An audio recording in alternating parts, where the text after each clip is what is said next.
Hello, everyone, and welcome to Taxation Issues for Dual Citizens.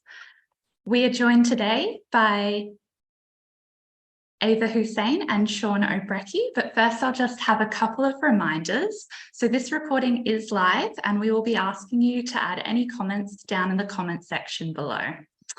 Today we'll be covering how dual citizenship affects your tax obligations, what dual citizens need to know about taxation, and how to avoid the tax pitfalls of dual citizenship. So we are first joined by our presenter, Sean Obrycki, who is a seasoned professional with a master's degree in business admin and accountancy. He has expertise in asset management and domestic and foreign tax structuring, and is skilled in US and EU tax law and procedures, as well as being fluent in English and Polish with working knowledge of Spanish and Russian. Thank you so much for joining us, Sean. My pleasure. We're also joined by our moderator, Eva Hussain, who is Polaron's director and founder. Eva is a recognized leader in the fields of translation and European citizenship, and she regularly presents and lectures at conferences, universities, and training institutions on the topics of language services, cultural awareness, and history. Here at Polaron European Services, we've helped over 10,000 people obtain EU citizenship and reconnect with their European heritage since 2003. Our clients receive administrative, linguistic, and project management support and a dedicated case manager throughout their journey. Now we'll be going over to Sean, who has a great presentation for us today to explain taxation. Thank you, Sean. Thank you. Thank you for having me. It's my pleasure to present to you the taxation of expatriates. So while I didn't always aspire to be a number cruncher, fate led me to this profession when someone complimented me on my calm nature.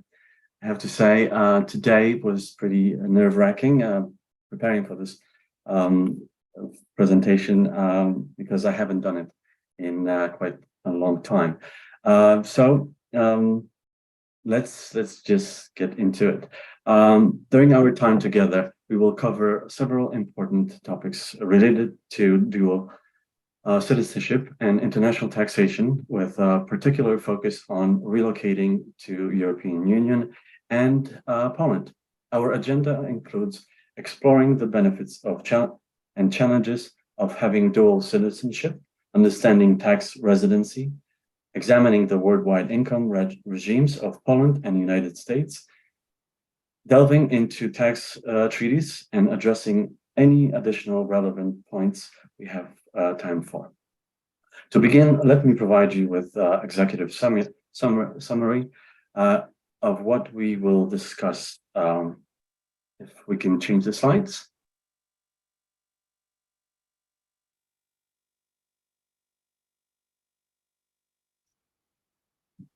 Thank you, Stephanie. Whilst we're doing that, I just wanted to briefly step in and welcome everyone.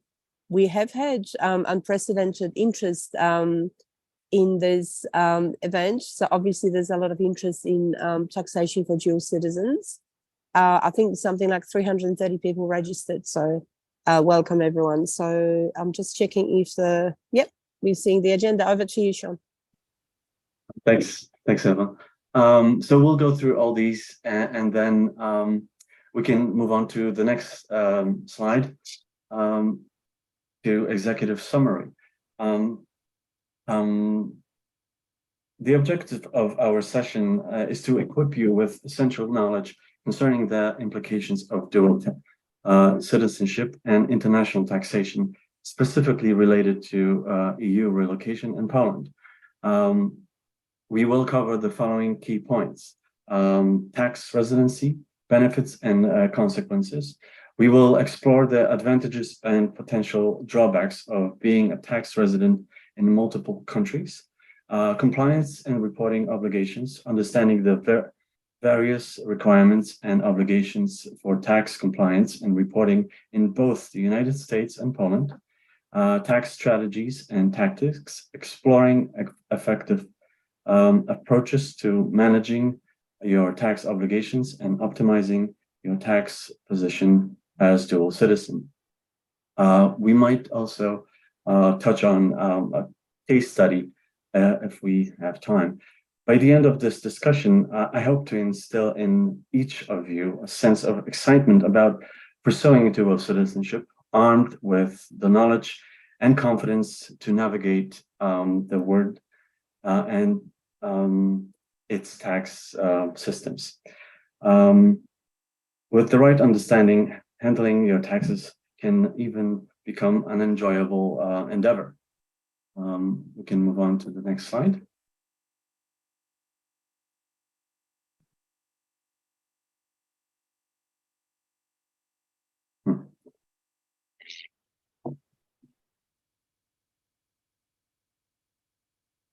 Now, I suppose most of you approach taxes as the necessary evil, and I understand that. I was like that before I learned all that I had learned.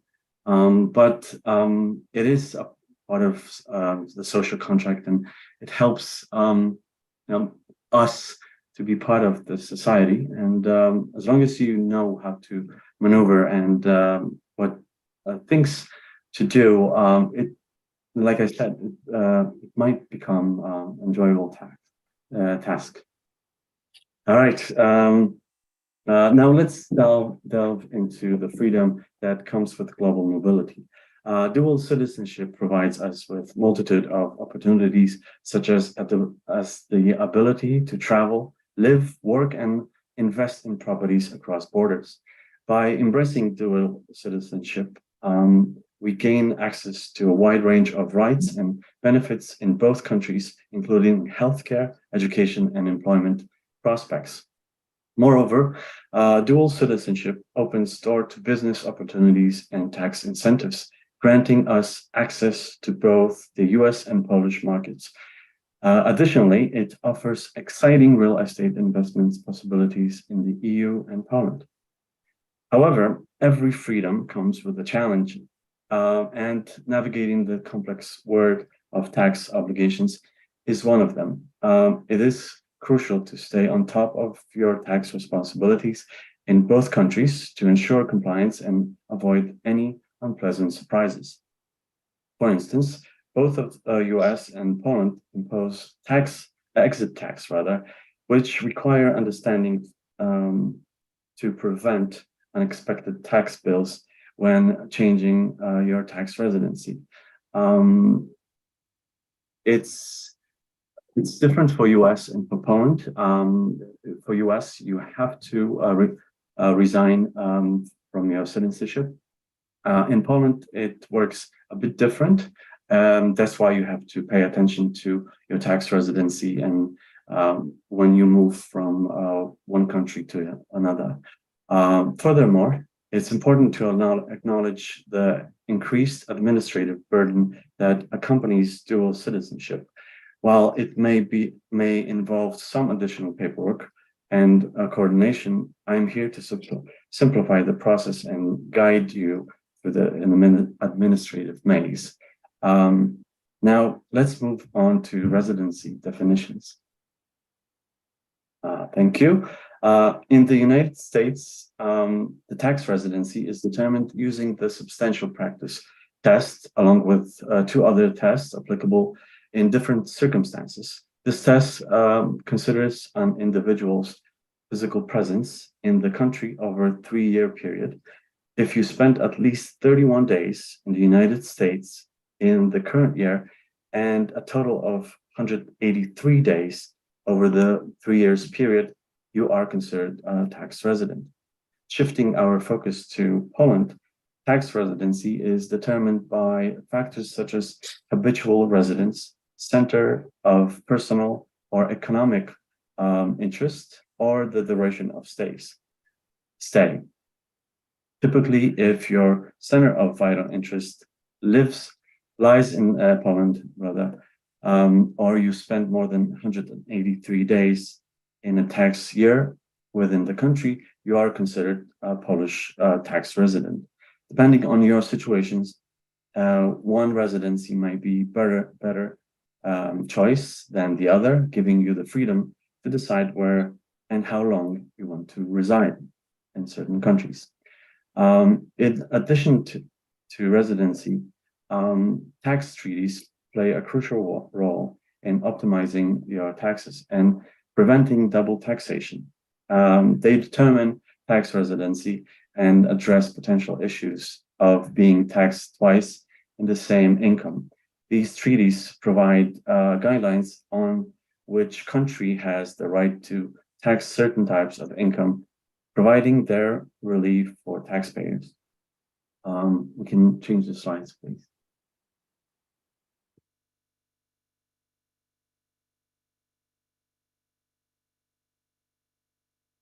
All right, thank you. Okay. Once again, understanding the criteria for tax residency is both the US and Poland is key to navigating the intricate web of tax obligations. By keeping track of your physical presence, considering your center of vital interest, and staying informed about tax treaties, you can ensure compliance with the tax laws and of each country and take advantage of any available tax benefits of relief. Now, for those of you who aren't ready to sever all ties with the US on arrival in Poland or another EU country, there are foreign earned income and home exclusions available. I'm sorry. So as far as US and Poland and taxation of income, they are both operate in worldwide tax regimes, meaning when you are resident of one or the other, if you make money abroad, you are basically taxed on the income from all over the world. And we can move on to the next slide.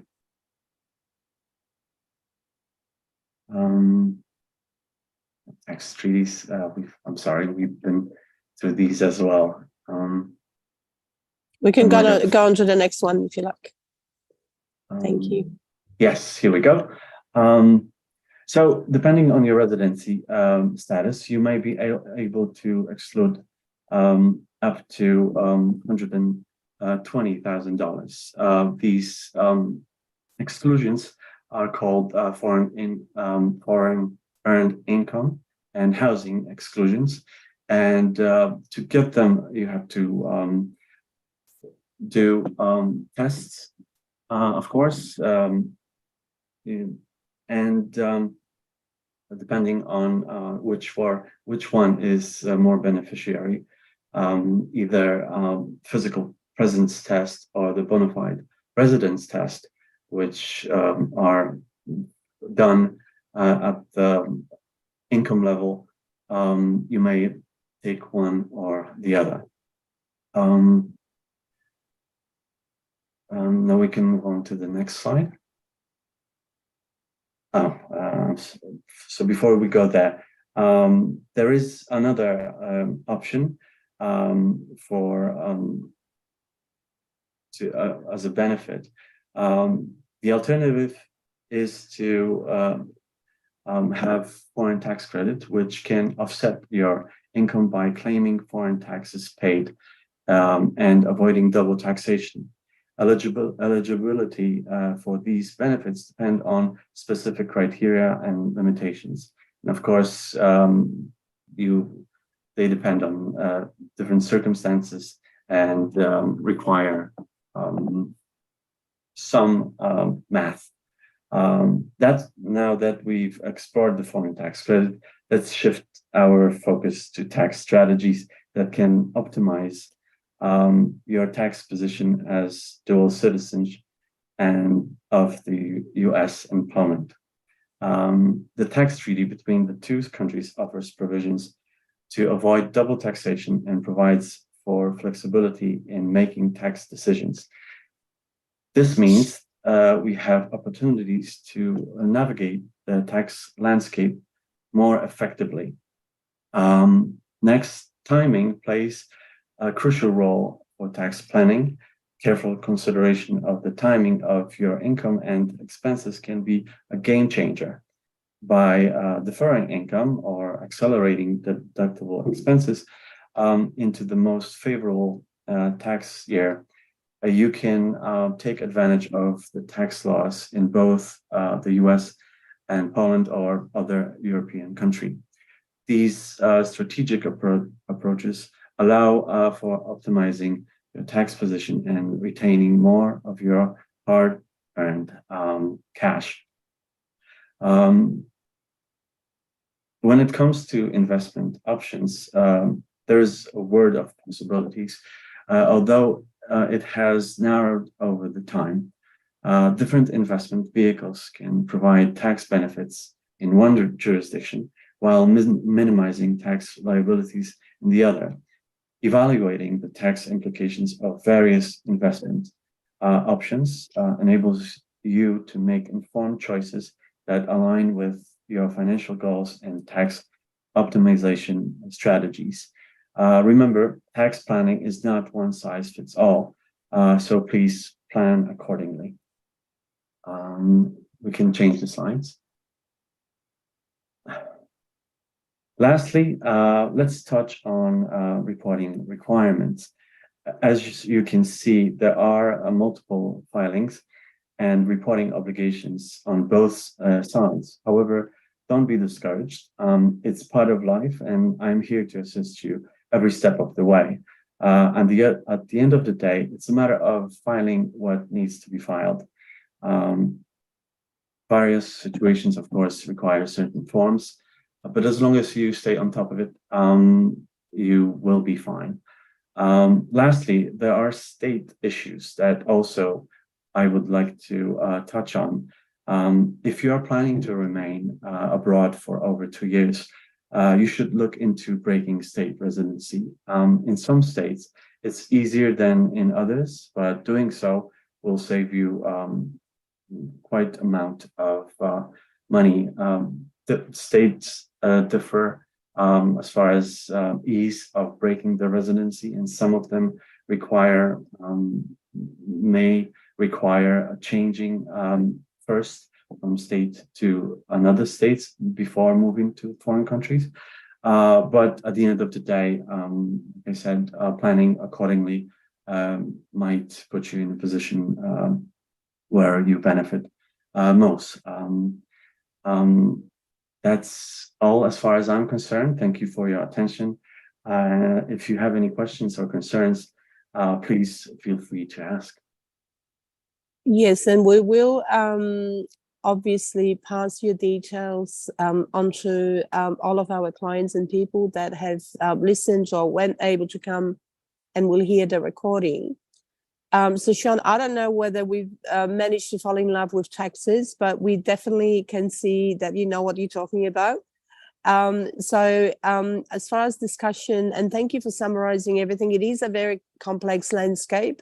There's no denying that's why professionals such as yourself exist. But let's move on to a bit of discussion. How does specifically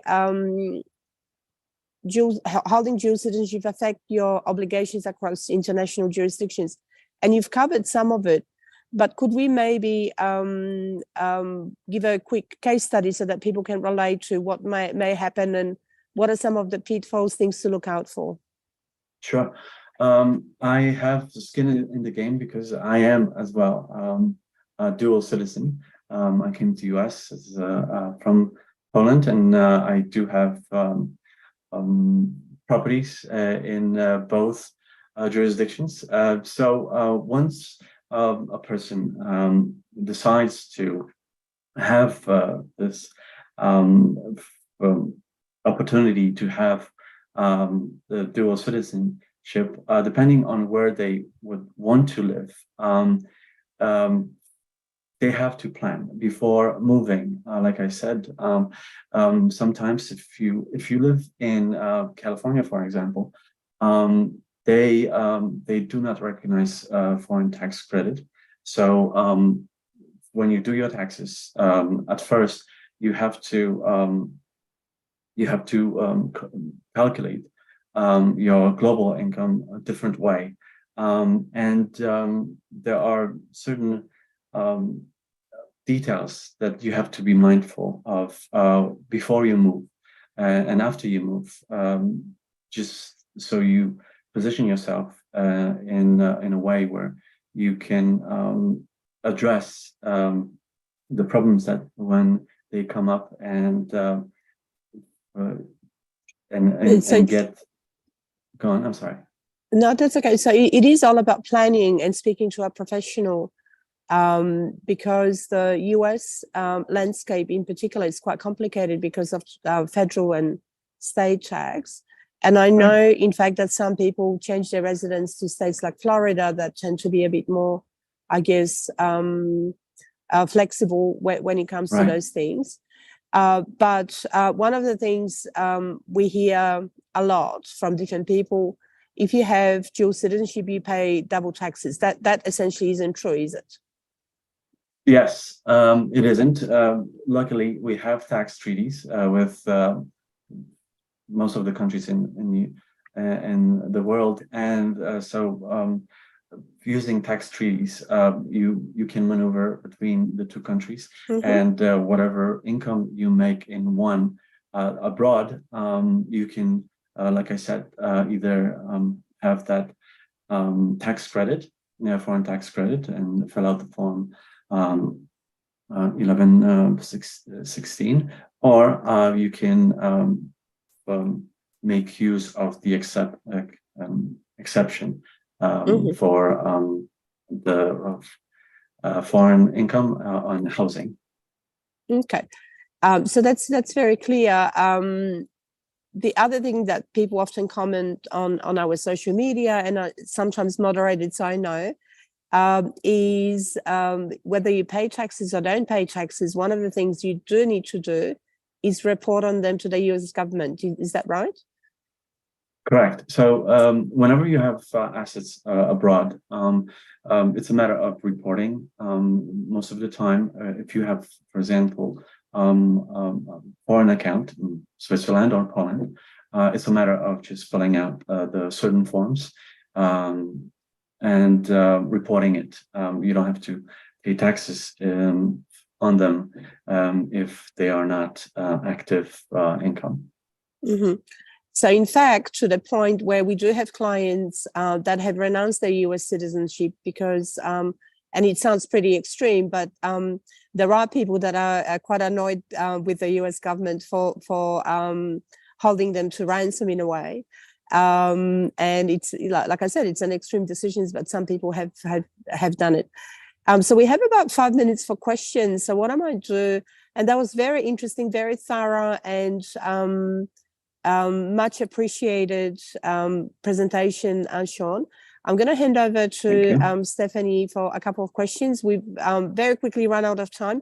It is a fascinating topic and one that creates obviously a lot of interest from people.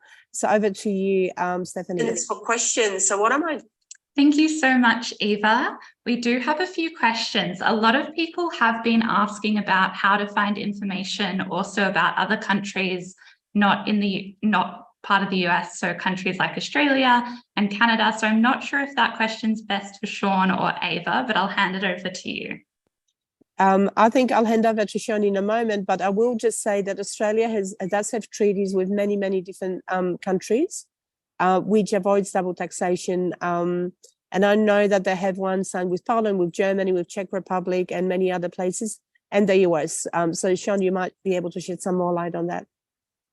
Same with the US. The tax treaties are pretty lenient and vast. Just for a second, I want to go back to the exit tax when one is renouncing US citizenship. If it's pretty drastic. You have to pay the tax of leaving US, and if you let's say move to Poland and you get tax residency in Poland, there is a exit tax if you would want to go back to US or another country, you would like to shift your assets to other jurisdictions. they also have the tax these days. And as far as the information, IRS is a great source, and you can always reach out to me or any of my colleague with certain degree, and we'll be more than happy to help you out.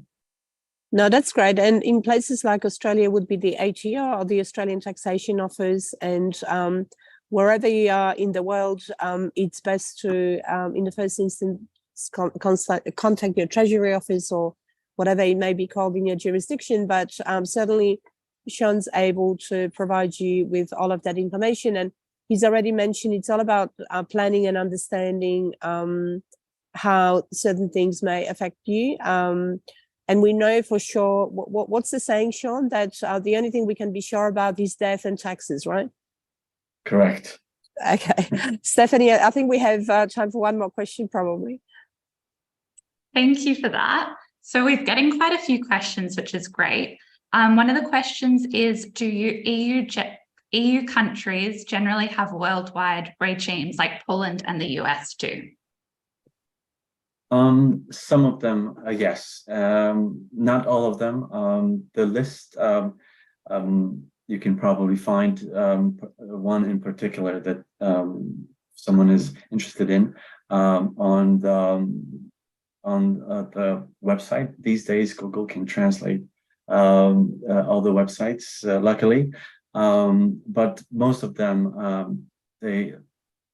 countries, along with the U.S. states, they want to have a piece of the action from everywhere because they need money. Some jurisdictions, and more of an extent than the others. Mm-hmm. So it's certainly not about tax avoidance, it's about tax planning, and many of our clients have businesses, and it may well be a better idea to have a business registered in a place like Poland, where not only you might be able to get a better tax rate, but you might also be eligible for government grants, particularly if it's a startup. So that ecosystem is very robust and very active. But it looks like we haven't quite finished answering questions. So we might need to ask you to join us again sometime soon, Sean. What we're going to do, everyone, is provide Sean's email address. So if you do have specific questions, you can reach out to him. And we will be writing a more comprehensive blog post explaining all of the things that we haven't had time to explain today. But I just wanted to say a big thank you for everyone that watched, and of course to Sean and Stephanie for running the session. It is a very complex issue, and you do need a professional and lots of planning and thinking about it. So we're very grateful for your time, Sean, and thank you for essentially presenting the information in a way that even I can understand. That's an achievement. It was a pleasure, and I'm looking forward to the future presentations. And next time, I promise I will learn them by heart.